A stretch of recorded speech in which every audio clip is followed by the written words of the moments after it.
Start. एक होनहार नौजवान के लिए अपने देश की सेवा करना प्रथम कर्तव्य है। विरम। सच तो यह है कि यदि उसने अपने जन्म स्थान का झंडा ऊंचा न किया तो उसका जन्म ही व्यर्थ है। विरम। ऐसा कार्य करने में चाहे सारी जायदाद या जीविका जाती रहे, पर दृढ़ता को न छोड़ना चाहिए। विरम। ऐसा कार्य वे ही कर सकते हैं जो कि शक्तिशाली और हिम्मतवर हैं। पैरा। किसी दुष्टात्मा को केवल प्रणाम या दंडवत करने या उसके सामने थर थर कांपने से काम नहीं चलता। विरम। ऐसा करने से तो अपनी ही दुर्दशा होगी। वह तो अपनी दुष्टता से हरगिज न बाज आएगा। विरम। उसके साथ दृढ़ता और कठोरता का व्यवहार होना चाहिए। पैरा। छापे खाने में समाचार पत्र तथा इश्तिहार आदि सभी चीज़ें छपती हैं। विरम। समाचार पत्रों में खबर भेजने वाले को संवाददाता कहते हैं। विरम। ये अपने दफ्तर को देश का सारा हाल संक्षेप में भेजते हैं। पैरा।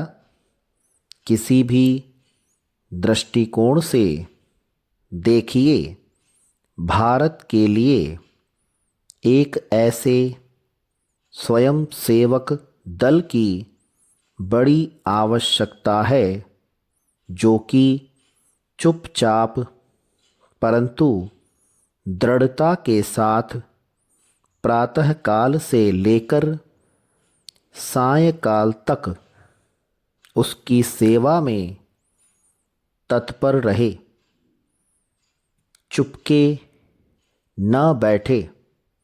विरम। यह गांवों में पंचायत कायम करा सकते हैं। विरम। उनके फसलों को झुंड के झुंड घूमते हुए जीव जंतु से रक्षा कर सकते हैं तथा उनको नाच रंग आदि बुरी आदतों से बचा सकते हैं। विरम। ये लोग बड़ी कड़ी तबीयत के होते हैं। विरम। आफत का सामना करने में जरा भी नहीं डगमगाते, बड़ी तत्परता से तत्काल ही उसका सामना करते हैं। विरम। ये किसी का तिरस्कार नहीं करते, बल्कि नम्रतापूर्वक नमस्कार करके ही बातें करते हैं। पैरा। यही नहीं, यह किसी सभा, सोसाइटी आदि की नियमावली बनाने, किसी बात की तहकीकात करने, निर्वाचन के लिए निर्वाचकों की सूची तैयार करने में भी सहायता देते हैं। पैरा, वंदे मातरम गान हमारा जातीय गान है। विराम, इसे सर्वव्यापी बनाना हमारा कर्तव्य है। विराम, इसको प्रचलित करने में चाहे जो कठिनाइयाँ उठानी पड़ें, सबको खुशी खुशी झेलना चाहिए। विराम, वह किसी के लिए भी बिल्कुल ही अस्वाभाविक होगा कि वह इस गाने में सम्मिलित न हो। विराम, इसको सुरक्षित रखने में ही हमारी भलाई है। स्टॉप।